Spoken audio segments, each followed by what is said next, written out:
Hello बच्चों, चलिए इस प्रश्न को देखते हैं। R1 त्रिज्या तथा Q1 आवेश वाला एक छोटा गोला R2 त्रिज्या और Q2 आवेश के गोलीय खोल कोष से गिरा है।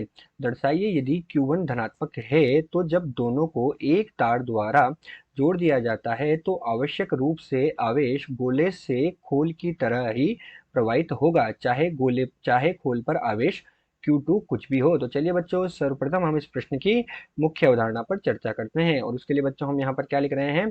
हम यहाँ पर लिखने जा रहे हैं मुख्य अवधारणा। क्या लिख रहे हैं बच्चों? मुख्य अवधारणा। तो यहाँ मैंने लिखा मुख्य अवधारणा। अब बच्चों इस प्रश्न की मुख्य अवधारणा में हम क्या देखते हैं? इस प्रश्न की मुख्य अवधारणा में हम देखते हैं कि हमारे पास R1 त्रिज्या तथा Q1 आवेश वाला एक छोटा गोला है, तो ये एक छोटा गोला हो गया। और R2 त्रिज्या तथा Q2 आवेश वाला एक दूसरा गोला हो गया बच्चों। तो ये हमारे पास दो गोले हो गए। एक जो है इसकी त्रिज्या R1 हो गई और ये जो है इसकी त्रिज्या हमारे पास क्या हो गई बच्चों? R2 हो गई। इस पर क्या है? Q1 आवेश है और इस पर क्या है? Q2 आवेश है। अब प्रश्न में कहा कि जब इन दोनों को एक तार से जोड़ दिया जाए, तो बच्चों मैं क्या कर रहा हूँ? इन दोनों को एक तार की सहायता से जोड़ देता हूँ। तो मैंने इन दोनों को एक तार की सहायता से जोड़ दिया। अब जब इनको दोनों को एक तार की सहायता से जोड़ा जाएगा तो इन दोनों पर आवेश तब तक प्रवाह होगा जब तक इन पर क्या हो? विभव का मान समान न हो। अर्थात तो बच्चों यहाँ पर क्या होगा? विभवांतर का मान शून्य होगा। माना ये गोला A है और ये गोला B है, तो हमारे पास क्या होगा बच्चों? VA ऋण VB बराबर क्या होगा? 0 होगा। अर्थात हमारे पास इस जो ये हमारी स्थिति है, इस स्थिति में विभवांतर का मान क्या हो जाएगा? शून्य हो जाएगा। क्या हो जाएगा बच्चों? विभवांतर का मान शून्य हो जाएगा।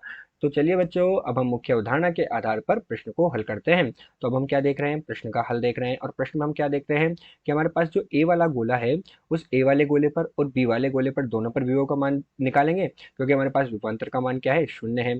तो A वाले गोले पर हम विभव निकाल रहे हैं, तो विभव का मान क्या होता है बच्चों? बिंदु आवेश के कारण इस पर आवेश क्या है? K Q1 बटे हमारे पास इसकी जो त्रिज्या है वो कितनी है? R1। यही होगा बच्चों। इसी के साथ इस पर जो A वाला गोला है, इस पर जो दूसरा गोला है बाहर वाला, उसके आवेश Q2 का भी प्रभाव होगा, तो यहाँ पर त्रिज्या कितनी हो जाएगी बच्चों? R2 हो जाएगी। इसी प्रकार अपन क्या करेंगे? B वाले गोले पर निकालेंगे, तो B वाले गोले पर आवेश Q1 का प्रवाह तो होगा, लेकिन उसकी त्रिज्या क्या होगी? R2 हो गई। और यहाँ पर कितना हो जाएगा? K गुणा यहाँ पर Q2 हो जाएगा और यहाँ पर भी त्रिज्या क्या रहेगी बच्चों? R2 रहेगी। तो ये हमारे पास बिंदु A और बिंदु B पर विभव का, यानी गोले A और गोले पर विभव हो गया। तो हम क्या करेंगे बच्चों? VA ऋण VB करेंगे, क्योंकि हमारे पास विभवांतर का मान शून्य है। तो VA ऋण VB करेंगे तो ये कितना हो गया? KQ1 बटे R1। यहाँ पर कितना हो जाएगा? KQ2 बटे R2। फिर हम ऋण करेंगे तो ये KQ1 बटे हमारे पास R2 और ये KQ2 बटे हमारे पास कितना हो जाएगा? R2 हो जाएगा। तो बच्चों यहाँ पर क्या हो रहा है?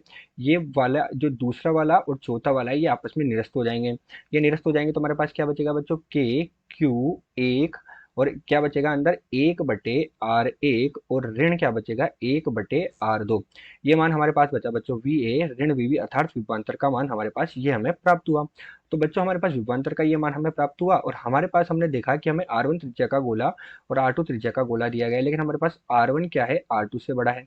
जब R1 R2 से बड़ा है तो गणितीय रूप से हम जानते हैं कि 1/R1 जो है वो 1/R2 से बड़ा हो जाएगा। अर्थात 1/R1 1/R2 से प्राप्त होगा, तो हमें VA ऋण VB जो है, इसमें जो आवेश का मान प्राप्त हो रहा है, ये जो हमें प्राप्त हो रहा है, ये कैसा प्राप्त होगा बच्चों? VA ऋण VB हमें धनात्मक प्राप्त होगा। कैसे प्राप्त होगा? धनात्मक प्राप्त होगा। अब हमें जो VA ऋण VB अर्थात जो हमें विभवांतर प्राप्त हुआ, इसमें हम देख रहे हैं कि हमारे पास Q2 कहीं नहीं है। Q2 का क्या हो चुका है? विलुप्त हो चुका है, या Q2 हमारे पास क्या हो सकता है? विलोपित हो चुका है। तो Q2 बच्चों हमारे पास विलोपित हुआ। अर्थात हमारे पास VA ऋण VB जो है किस पर निर्भर कर रहा है?